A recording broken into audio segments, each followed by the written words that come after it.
नमस्कार, मैं शिवानी रतूड़ी आर्यभट्ट टाइम्स में आपका स्वागत करती हूँ।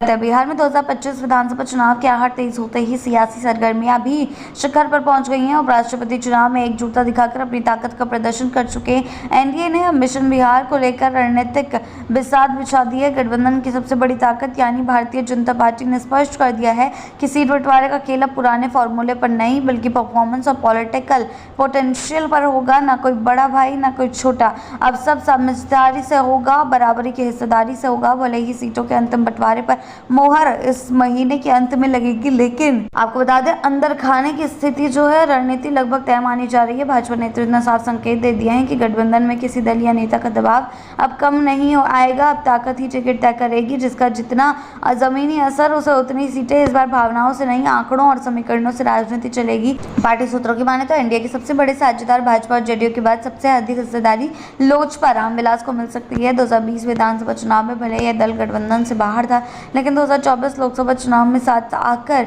बेहतर प्रदर्शन किया है। इसने इसकी दावेदारी को मजबूत किया।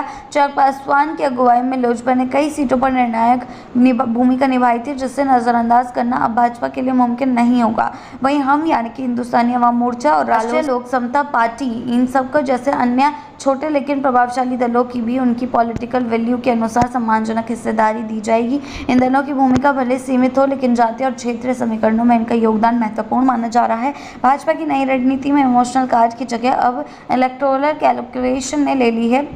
पार्टी के वरिष्ठ नेताओं का कहना है कि सीटों का बंटवारा इस बार सिर्फ परंपरा या पुरानी समझदारी के आधार पर नहीं होगा, बल्कि वोट ट्रांसफर कराने की क्षमता, जमीनी नेटवर्क, पिछले चुनावी का प्रदर्शन और वर्तमान राजनीतिक हवा को मद्देनजर रखते हुए किया जाएगा। ये भी अहम है कि भाजपा ने अब बड़े भाई की भूमिका से खुद को अलग कर लिया है। भाजपा ने एक वरिष्ठ रणनीतिकार के मुताबिक यह गठबंधन अब किसी की छत्र छाया में नहीं बल्कि साझा नेतृत्व और साझा लक्ष्य के आधार पर आगे बढ़ेगा। किसी को कमजोर समझने या खुद को बड़ा समझने का वक्त अब खत्म हो गया है। एनडीए की नई सोच के पीछे एक बड़ी और नई रणनीतिक साझेदारी जो है, रणनीतिक ये भी है कि बड़ी रणनीति है कि विपक्षी खेमे विशेषकर महागठबंधन और इंडिया गठबंधन की संभावित रणनीति का मुकाबला किया जा सके।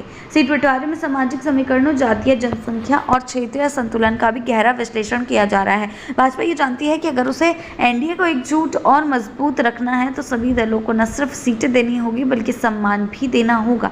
ये अब भाजपा को समझना होगा। बिहार में चुनावी राजनीति हमेशा से जटिल रही है। यहाँ जातीय, वर्ग, क्षेत्र, चेहरों की राजनीति एक दूसरे में उलझी हुई है। यही वजह है कि एनडीए इस बार कोई चूक नहीं करना चाहता है और आगे चलकर क्या कुछ होता है ये भी देखने वाली बात होगी, क्योंकि जिस हिसाब से एनडीए एकजुट होकर ज़मीनी स्तर पर काम कर रहा है, ये जनता के मन में ज़रूर प्रभाव डालेगा और आगे चुनाव पर इसका कितना असर पड़ता है देखने वाली बात होगी। ऐसी ही अपडेट्स के लिए जुड़े रहें आर्यभट्ट टाइम्स के साथ ही चैनल को सब्सक्राइब करना ना भूलें और हमारी फेसबुक और वेबसाइट के साथ भी जरूर जुड़ें।